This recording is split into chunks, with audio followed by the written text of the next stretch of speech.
So I arrived 24 hours later than I wanted to. On the first night I stayed in a hotel in Albrook, just outside Panama City. That was just so I was near to the airport where the domestic flight left from, which is Albrook Airport, obviously. And then that went on to David, which is only 35 minutes away by plane, so it was just a quick journey in the morning.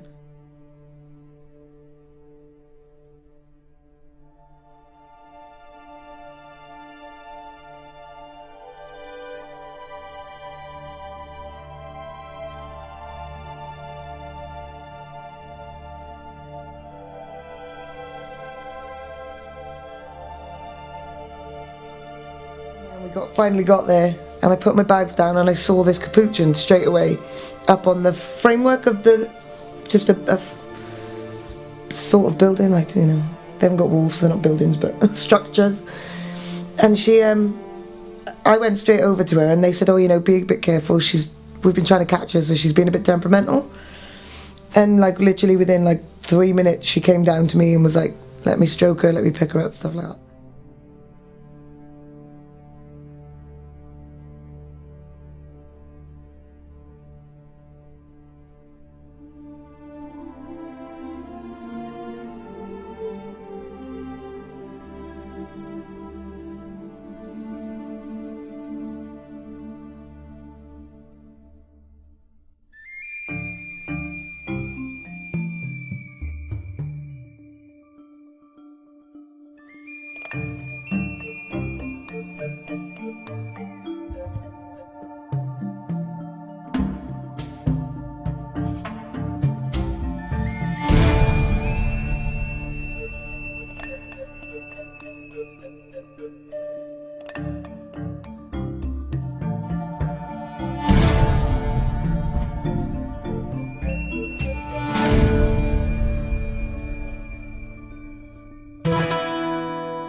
May as well tell you what I did on day 3 and 4.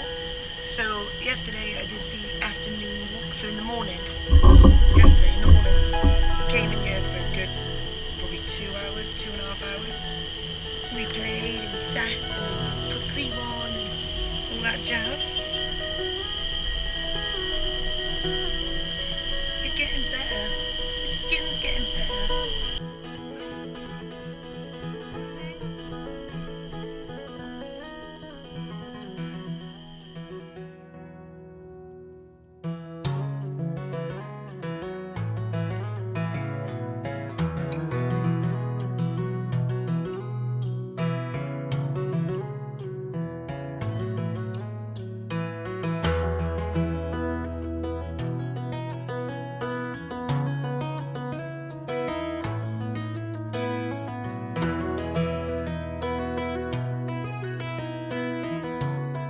Up to like 15 interns at a time, but it was only me and the 2 managers.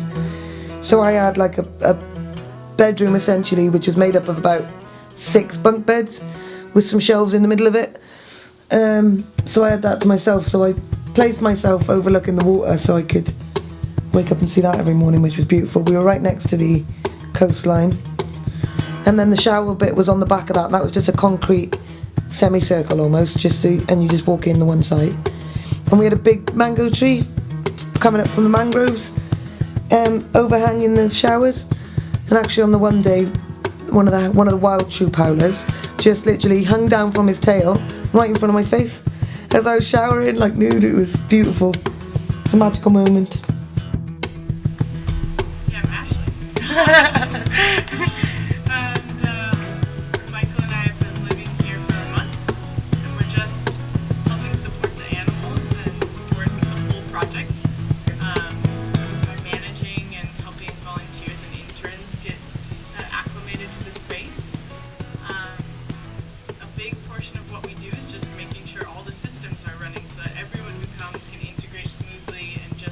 Part of the project and really focus on the animals. And the intention is to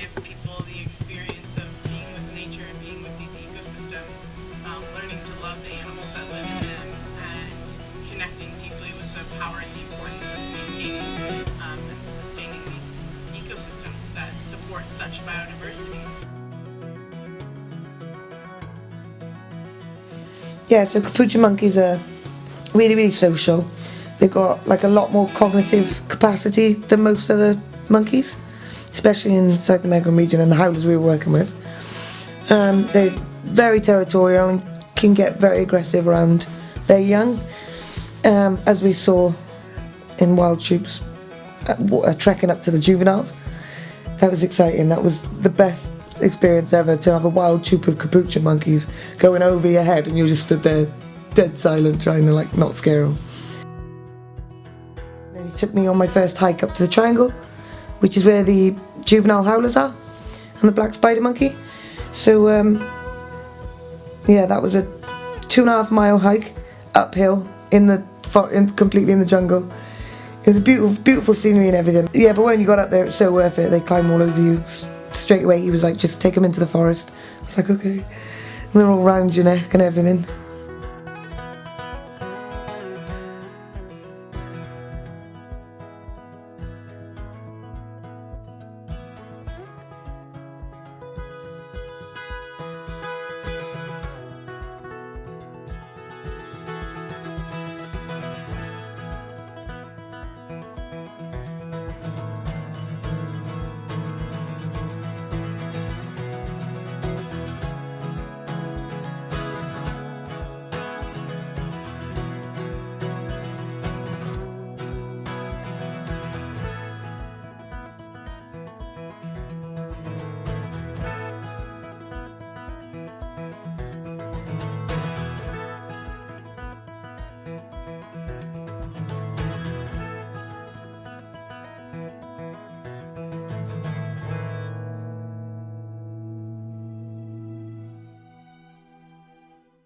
Every monkey has a unique story. All of them had a different situation of why they got to us. Some monkeys come as a result of injury, so they have some injury and they need to be rehabilitated to a healthy state, and then they can be released immediately. Some come as young individuals whose parents died in some way, and then they were found and brought here. And like I said, each one is very different. ANAM, one of the partner organizations, brings monkeys in very often when they've been either confiscated from pet owners or found injured or various other things. So it's amazing because it's not just this location that searches for these injured animals, but it's also this like larger support from the local communities who are helping to bring the animals here. We have 10 monkeys that are here right now, 2 tamarins, Mr. T, and who we call Rufus. And then we have my resident favorite, Ace, who is a capuchin, and she is just beautiful. And Luna is a black-faced spider monkey, and she's an endangered species, so it's an incredible opportunity that we have her here and are getting to know this kind of monkey, because it's very rare that we would have permission to house this monkey, and also just the fact that she would even come in is really rare.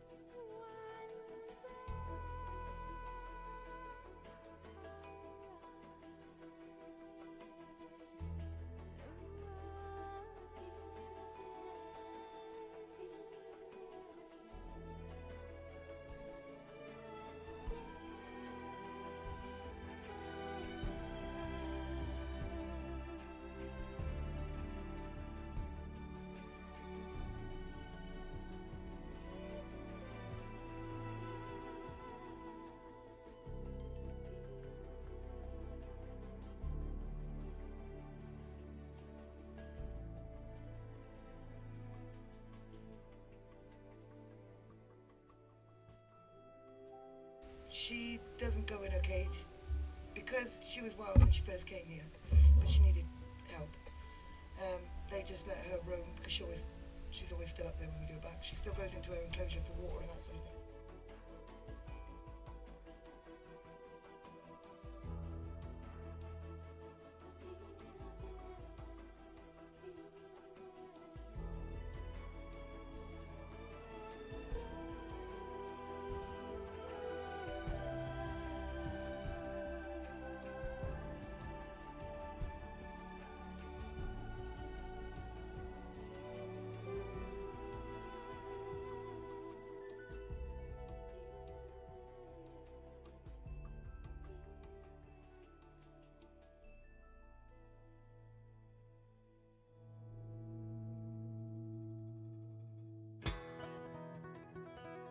sampling, all the samples we're doing, and data and analysis and all that sort of stuff. We're looking for how often they're next to each other, behaviours between each social interactions, how high they go in the trees, distance from the humans. We probably spent 3 to 4 hours just watching them and observing and taking down data, writing down scan samples, focal samples, using different ethogram codes. You can see here. I've got loads of video footage of everything we've done, so magnificent. I can't explain to you how in awe I am of everything that's here.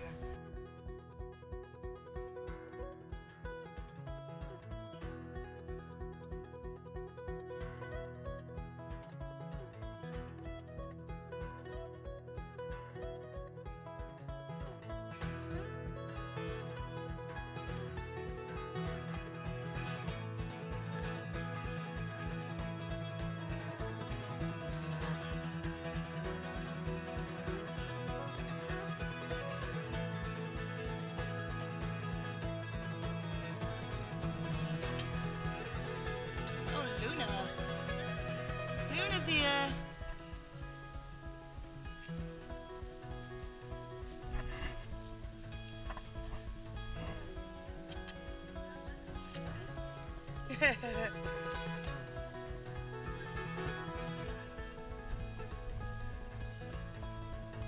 Michael's already set up some pulley baskets so you can winch them up, trying to make them go up into the trees to get their own food, forage, that sort of thing.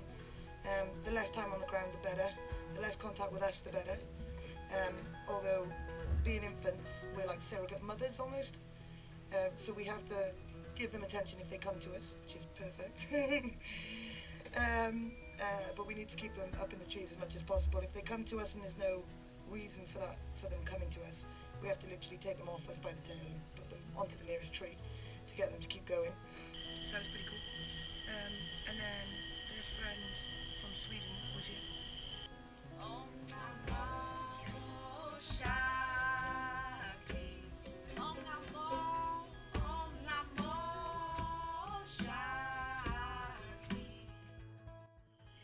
Singing songs with the ukulele and bongo drums. So it's kind of funny. I think I'm the odd duck out here a little bit. Most people who come have some science background, certain experience of working with primates or working in rehabilitation, and I kind of got more or less dragged along with my partner who has that background. Right. Come as a package deal. They got me too. So I studied at the Center for Spirituality and Healing in Minnesota, and my focus largely has been different spiritual practices that bring us into harmony and alignment with ourselves. But one thing I recognize is we can't be in that space without being in that harmonious relationship with the environment. So I started studying permaculture, which is a philosophy or a way of life that helps you live in a regenerative relationship with the earth. And for the last year, I've just been traveling around Central America and exploring and kind of going from different versions of intentional communities or sustainable ways of living with the land, seeing them and kind of acquiring, picking up all these pieces to be able to create that life myself. And this is kind of the last stop before I go home. Michael's situation is a little more fitting for here. He's an ecologist and a wilderness guide, and so he works on the educational side of guiding trips with youth to get them in connection with nature and establish that connection so that they support caring for these ecosystems and caring about the animals that live within them.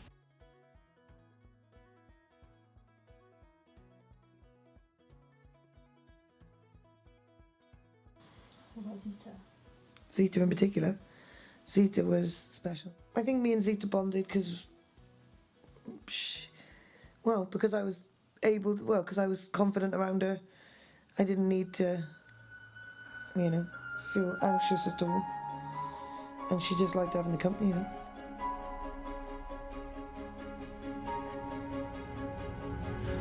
Can't close my eyes, they're wide awake. she just eased into my presence. I used to just sit there, clean her out while she was eating around me and doing all that. The first thing I did actually, now you mention it, was mimic her. So she was jumping on all fours and she was actually doing an aggressive face, but it wasn't an aggressive body gesture. So I just did it back at her without the aggressive face and she seemed intrigued by me. So she followed me back into the enclosure and that's how we got her back in when she was first out. And then after that I used to just go up there every day with her for a good 2 hours a morning and just sit there, feed her, groom her. I pulled a few ticks off of her over the time. So there's a few reasons. She was awesome. She only had the skin condition. There was no reason for her to be in there other than the fact that she was contagious to other monkeys. So we had to just get that at bay and then we were able to push for her release.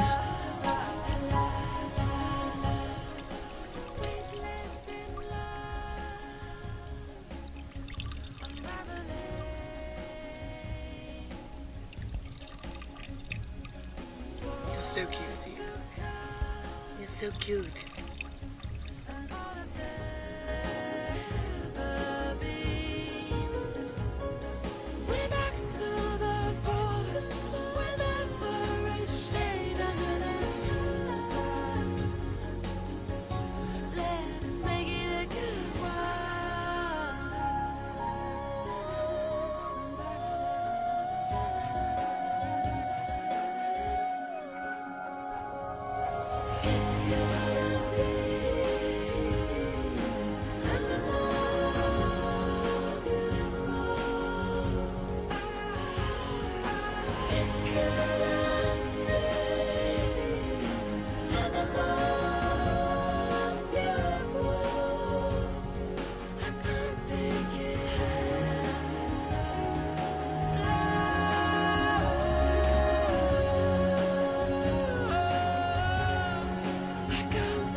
Distract yourself.